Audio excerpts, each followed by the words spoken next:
ക്ലാസ്സിൽ അപമര്യാദയായി പെരുമാറുന്നുവെന്ന പരാതിയിൽ അധ്യാപകനെതിരെ അന്വേഷണം. കേരള സർവകലാശാല കാര്യവട്ടം ക്യാമ്പസിലെ സൈക്കോളജി വിഭാഗം അധ്യാപകൻ ഡോക്ടർ ജോൺസിനെതിരെയാണ് അന്വേഷണം. വിദ്യാർത്ഥിനികൾ നൽകിയ പരാതിയിലാണ് വൈസ് ചാൻസലർ മോഹനൻ കുന്നുമ്മലിന്റെ ഉത്തരവ്. വിവരങ്ങളുമായി ഹാൻസ് ജോൺ ഉണ്ട്. ഹാൻസ്, ഈ അധ്യാപകനെതിരായ ആരോപണം എന്തൊക്കെയാണ്? വിവരങ്ങൾ.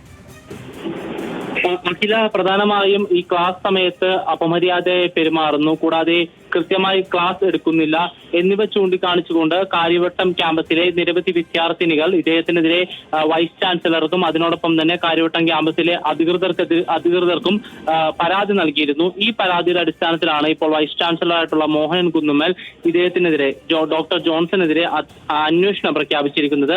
3 അംഗ സമിതിയെയാണ് ഇദ്ദേഹത്തിനെതിരെയുള്ള അന്വേഷണത്തിനായി നിയോഗിച്ചിരിക്കുന്നത്. കാര്യവട്ടം ക്യാമ്പസിലുള്ള ഡോക്ടർ മീന പിള്ളയുടെ നേതൃത്വത്തിലുള്ള 3 അംഗ സംഘമാണ് ഇദ്ദേഹത്തിനെതിരെയുള്ള ആരോപണം അന്വേഷിക്കുന്നത്. പിന്നീട് ഈ സമിതിയോട് റിപ്പോർട്ട് സമർപ്പിക്കാനും വൈസ് ചാൻസലർ നിർദ്ദേശം നൽകിയിട്ടുണ്ട്.